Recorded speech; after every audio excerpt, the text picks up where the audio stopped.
If there were ever a talk show formula that guaranteed controversy, it's ABC's The View.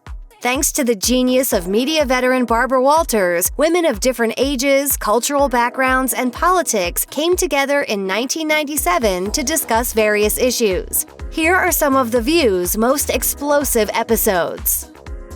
Joy Behar and Meghan McCain have gone up against each other many times politically on The View. So it wasn't surprising when, after Behar decided to criticize President Trump over the issue of pollution in 2018, before getting into the topic of the day, which was the death of George H.W. Bush, McCain wasn't having it. Behar started by saying that if she were a one-issue voter, she'd focus on pollution and the greenhouse effect. But McCain interrupted her thought. Can we focus on the president, please? I don't want to talk about Trump. As Behar tried to steer the conversation back, McCain kept jumping in. Excuse me a second, please. I want to talk about the difference. Honoring, but I'm not interested in your one-issue voter. I don't care what you're interested in. I'm talking. Well, I don't care what you're interested in. Co-host Whoopi Goldberg quickly cut to commercial break as they continued to spat. Of course, Behar and McCain have always had a seemingly contentious on-air relationship, particularly during this June 2019 episode. Don't feel bad for me. I paid to do this. However, they both insisted on air that the fact that McCain used the B word was blown out of proportion.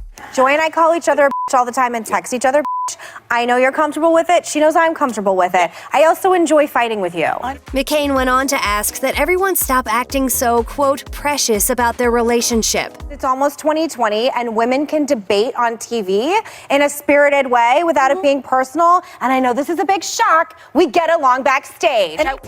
So it probably wasn't a great idea to have conservative judge Jeanine Pirro on with Whoopi Goldberg. But hey, that's why they call it The View, right? During her 2018 appearance, the gloves came off around the issue of immigration.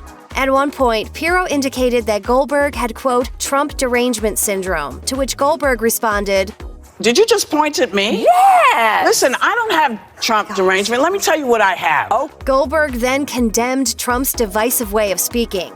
I'm tired of people starting a conversation with Mexicans or liars and rapists. She claimed the president's behavior was worse than any other politician in her lifetime.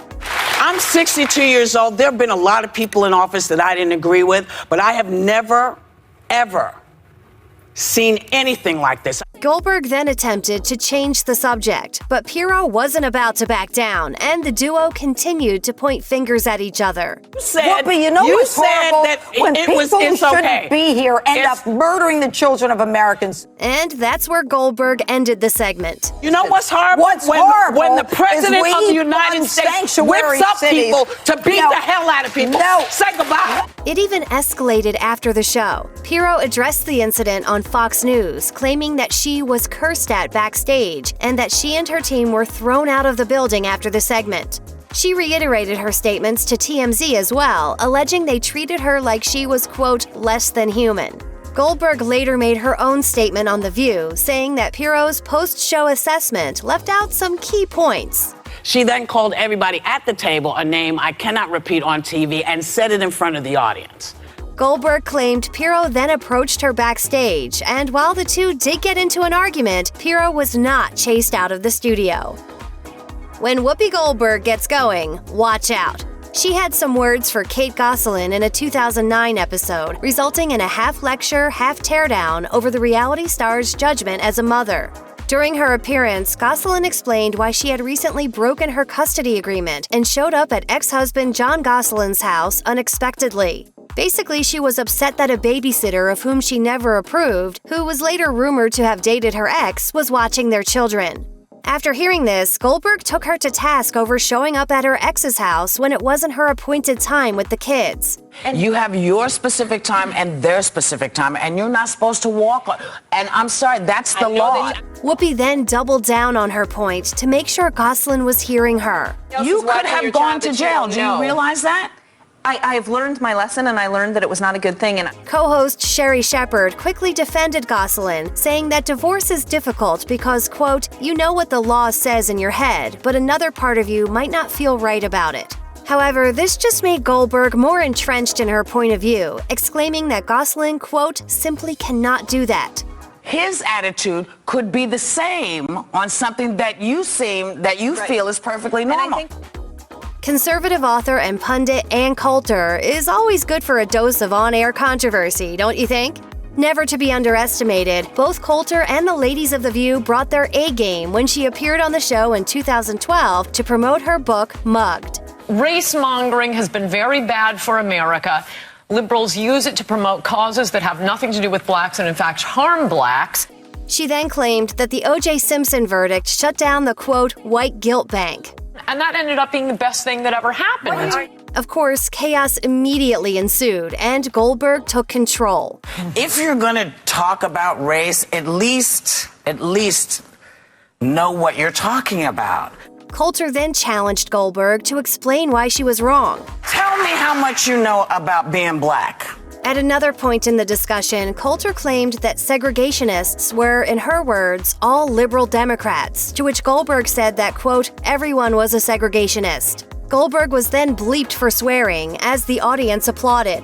Walters later challenged Coulter on whether the point of her books is really just to stir up controversy, to which Coulter answered, The reason I write these books is because I try to correct things that people believe that are just false. Lots of people were shocked when Kelly Osbourne made a faux pas on camera that, when taken at face value, seemed to offend the Latino community.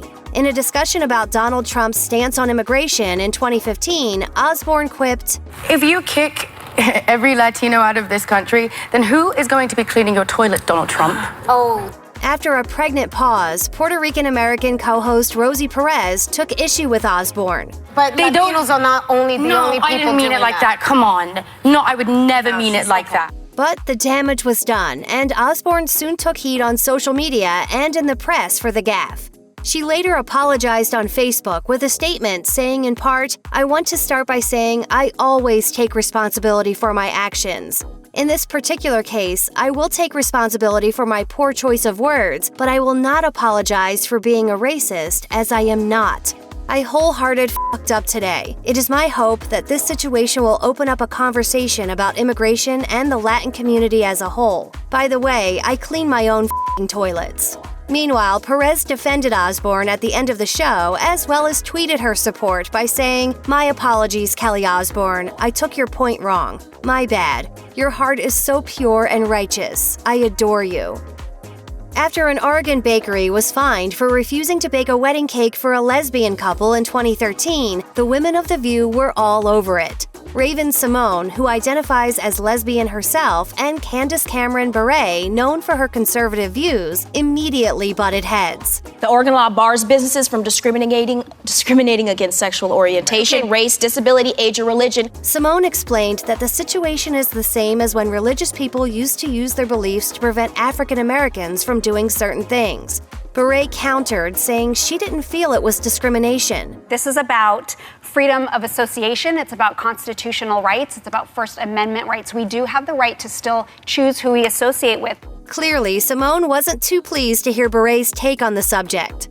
I refuse to associate myself with you right now. They did is not. That okay? For her part, Bure later told HuffPost Live, "I was pleased with, how I handled myself."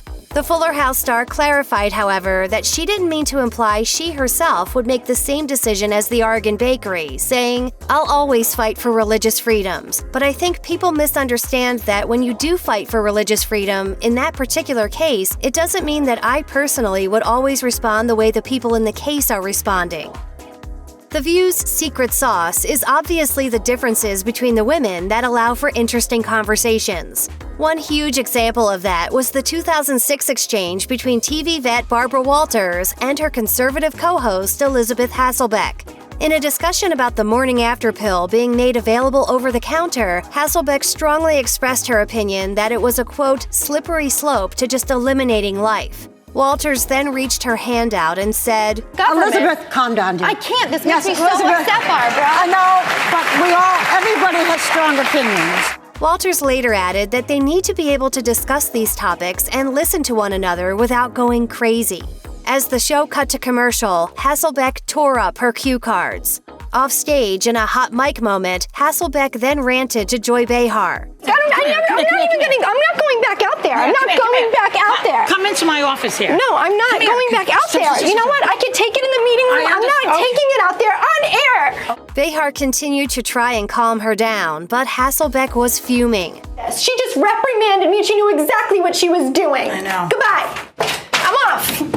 Write about that in the New York Post. Producers eventually convinced her to continue, and she and Walters hugged it out. The backstage audio was later released by the author of Ladies Who Punch to Variety in 2019.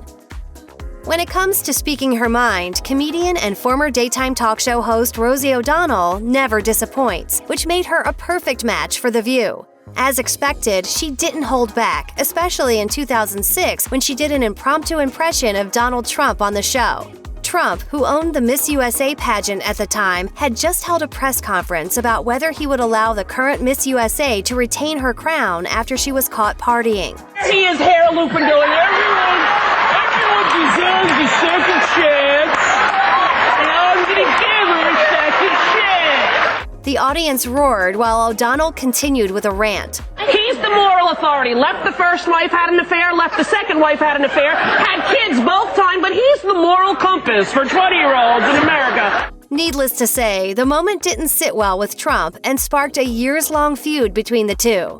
O'Donnell told Andy Cohen on Watch What Happens Live in 2017 that Trump pretty much went crazy on her. When The View co-host Joy Behar suggested that being on Trump's bad side was somewhat of an honor, O'Donnell agreed, but added that being targeted by him for over a decade, quote, makes the PTSD fairly intense. Rosie O'Donnell and Elisabeth Hasselbeck were two of The View's most controversial hosts, so when they went head-to-head back in 2007, let's just say sparks flew.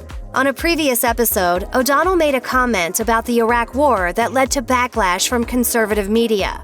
Then, on a subsequent show, O'Donnell accused Hasselbeck of not defending her against the criticism. You said nothing, and that's cowardly. No. Nothing, That is Elizabeth. do not call me a coward because O'Donnell also explained why she was hesitant to even get into a conversation with Hasselbeck at all. Here's how it gets spun in the media. Rosie, big, fat, lesbian, loud Rosie, attacks innocent, pure Christian Elisabeth. It became so tense that instead of going to commercial, the producers put them on a split screen and let them go at each other on air. Finally, Behar begged the director to make it all stop. that is cowardly. Directing the show. Let's go to commercial. Let's go to commercial. Sadly, the two haven't exactly made up since then. In an interesting twist of events, the 2019 book Ladies Who Punch quoted O'Donnell as saying she actually had a little bit of a crush on Hasselbeck that was, quote, in no way sexualized. After Hasselbeck called the comment disturbing during a guest appearance on The View, O'Donnell took to Twitter to explain herself once again, saying, "Hey Elisabeth, my crush on you was not sexual. Sorry you got scared. Surely you recall, before it all went wrong, I never objectified you. I did find you fantastic. Broadway shows, my pool, we were friends once. God love you, kid. I always did." Check out one of our newest videos right here, plus even more Nicki Swift videos about your favorite celebs are coming soon. Subscribe to our YouTube channel and hit the bell so you don't miss a single one.